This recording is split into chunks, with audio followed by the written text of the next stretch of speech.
he disappeared shortly after. We don't know what happened to him. Just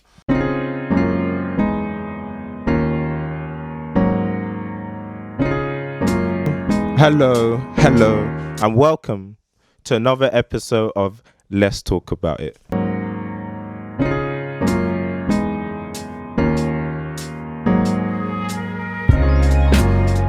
In today's episode, we're talking about the coronavirus. You know, the thing that everyone's talking about and it's everywhere. You know, you can't miss it. And coronavirus is a serious problem. I think at the start there was so much confusion and different information that people weren't necessarily taking it seriously. But I think as it's grown, we've started to realize that it is a serious problem.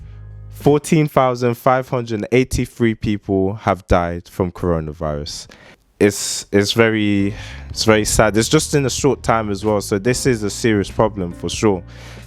Fortunately, on the bright side, 97,574 people, to today's date, have recovered from coronavirus. So thank God for that. UK measures have been put in place to try and lower the spread of coronavirus, so everyone's on a bit of a lockdown. It's not forced like by the government, but they're advising everyone to stay at home. Quick shout out to all the people who are working hard to help fight this coronavirus via research or helping people who are ill with it.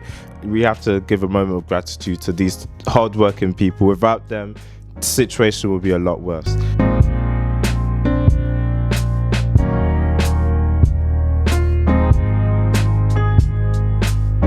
But in today's video, I wanted to talk English more. Could you speak it?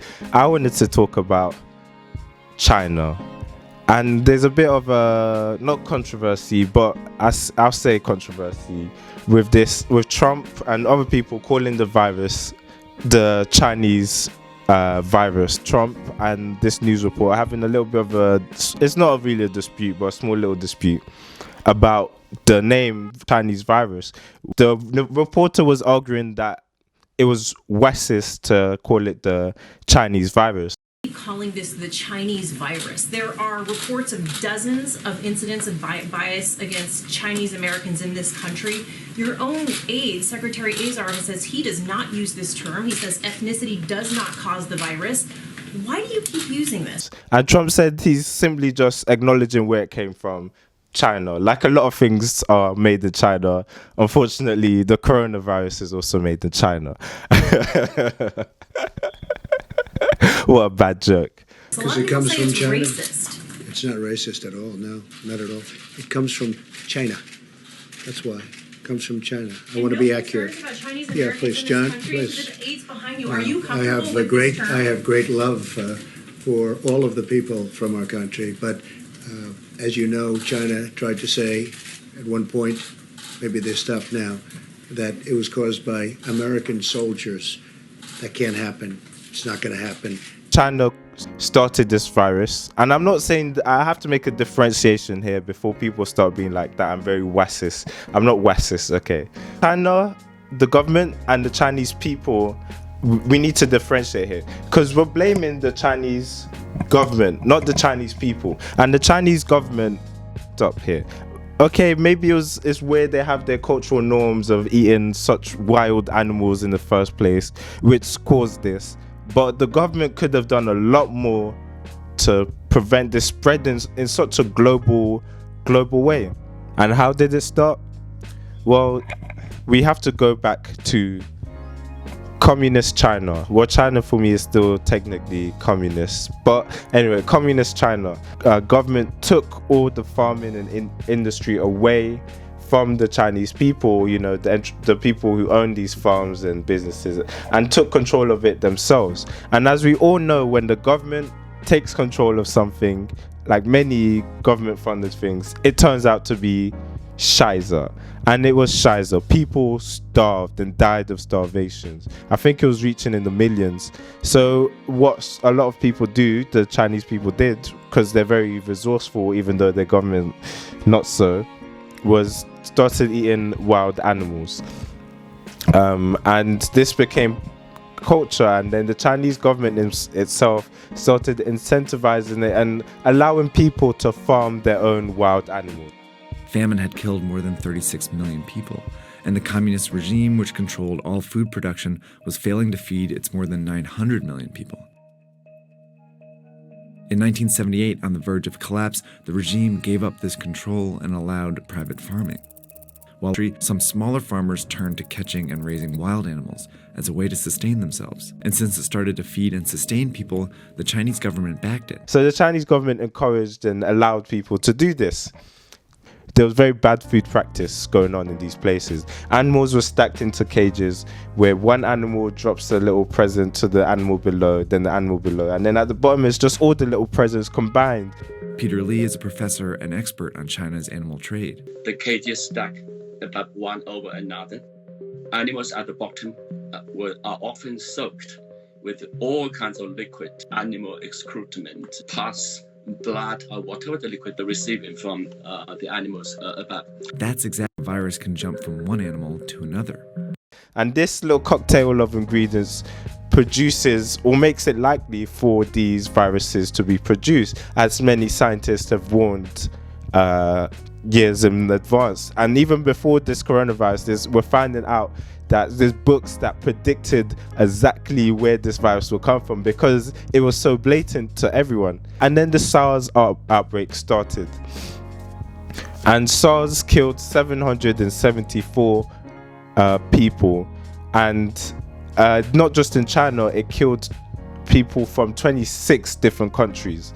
So this was more of a problem of it spreading. The Chinese government then took action and made it illegal for these markets and for the farming of wild animals by people. And this was good on China. We gave them a thumbs up for this. And they did a good job until they changed their minds. And then the market of wild animals started to grow. More products were being made from it. And people were farming them more and more. And scientists were warning again and again. Didn't you learn from SARS? Come on, bro. Please. You need to stop. But China continued irregardless. They knew they had the warnings from the SARS outbreak.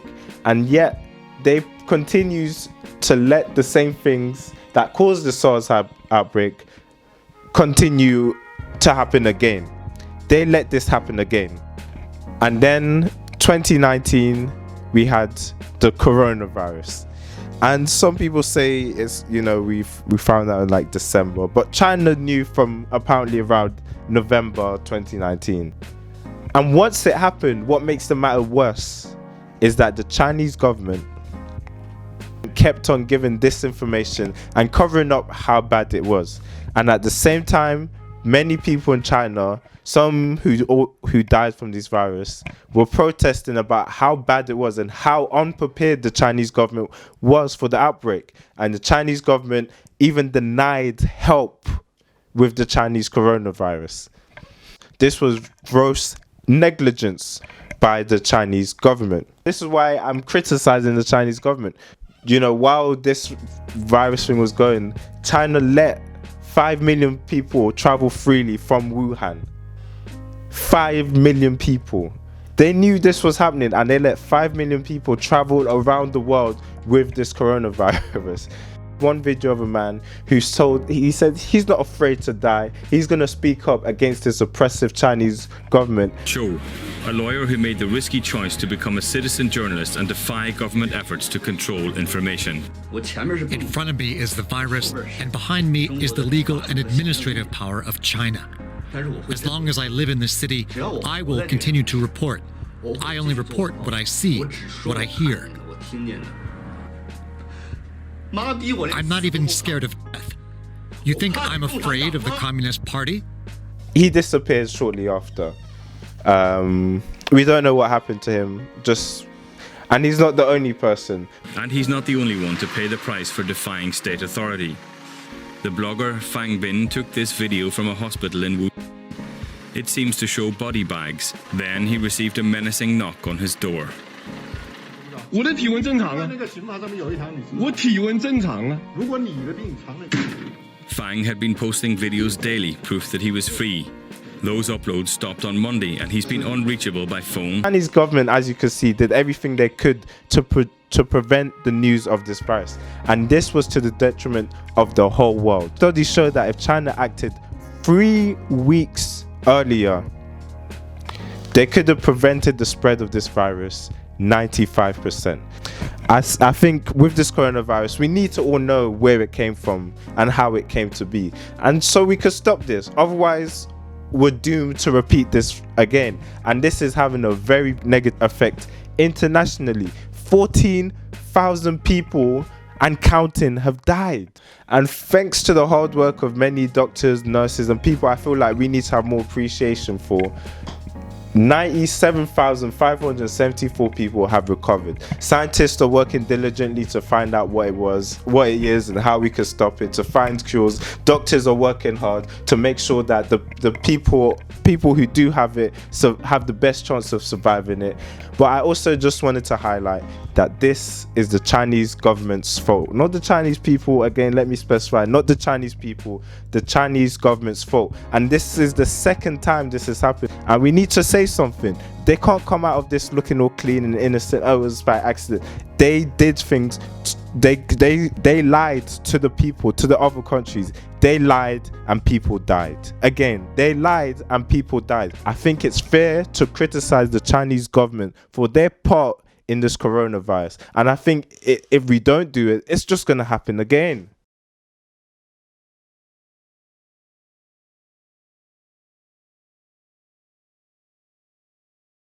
My video, like, comment, subscribe, tell your dad, tell your mom, tell your sister, tell your dog if he watches YouTube, and yeah, stay safe, people. It comes from China. That's why.